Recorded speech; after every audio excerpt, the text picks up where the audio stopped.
The relationship between El Salvador and Honduras was fraught with challenges long before football entered the picture. Population pressure. By the 1960s, El Salvador's population of around 3.7 million was squeezed into a small territory of just over 21,000 square kilometers. The population density created economic stress, forcing many Salvadorans to migrate to neighboring Honduras, a larger country with fewer people but a struggling economy. Land ownership in Honduras. Salvadoran immigrants, often more resourceful and hardworking than the local population, began acquiring land in Honduras. This caused resentment among Honduran farmers, who felt displaced in their own country. Political agendas. Both governments used nationalism to divert attention from internal problems. In Honduras, the 1967 land reforms, which aimed to redistribute land, targeted Salvadoran immigrants, turning them into scapegoats for the country's economic woes. By the late 1960s, violent attacks on Salvadoran migrants escalated, with thousands being expelled or fleeing back to El Salvador, creating a humanitarian crisis. These tensions set the stage for conflict, and football would be the spark. 2. The matches. Football as a symbol of national pride. The 1970 FIFA World Cup qualifiers were never just about football, they became a battleground for national pride and anger. First leg, Tegucigalpa, June 8, 1969. Held in Honduras, this match was marred by hostility. Salvadoran players faced harassment, with their hotel pelted with rocks and honking horns disrupting their sleep. Honduras won 1-0, but the Salvadoran press turned the loss into a rallying cry, portraying it as an affront to national dignity. Second leg, San Salvador, June 15, 1969. The return match was even more intense. The Honduran team experienced similar harassment, with fans banging on their hotel walls and intimidating them on the field. El Salvador's 3-0 victory led to celebrations, but also heightened animosity. Decisive playoff, Mexico City, June 27, 1969. The neutral ground did little to ease tensions. El Salvador's dramatic 3-2 win in extra time secured their spot in the World Cup but deepened the rift between the nations.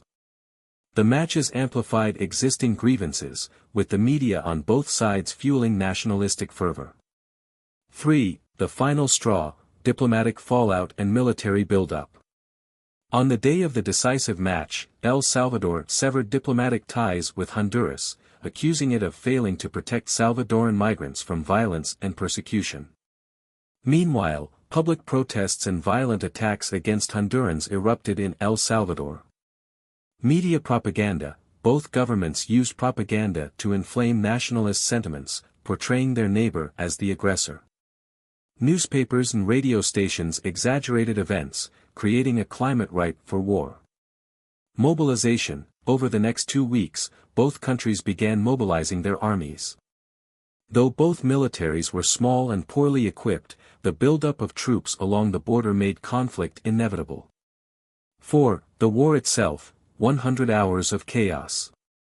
The war broke out on July 14, 1969, when El Salvador launched a preemptive strike. Aerial bombardment. Salvadoran airstrikes targeted Honduran airfields and infrastructure, aiming to cripple their defenses. Honduras retaliated with its own air raids, targeting Salvadoran cities. Ground invasion. Salvadoran troops crossed the border, capturing key towns, including Nueva Ocotepeque, within the first 24 hours. Civilian suffering. Both countries targeted civilians, with thousands displaced. Salvadoran refugees in Honduras bore the brunt of the violence, as did Honduran villages near the border. 5. Ceasefire. The role of international mediation.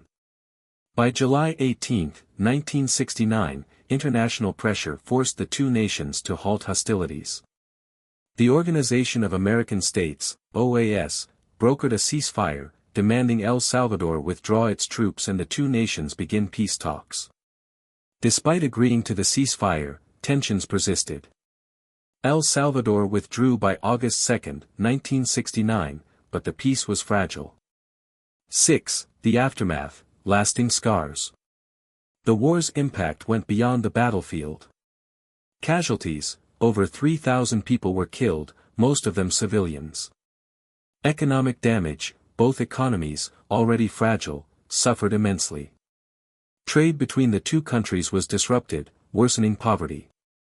Migration crisis: thousands of Salvadoran migrants returned to a country ill-equipped to support them, exacerbating El Salvador's social and economic problems.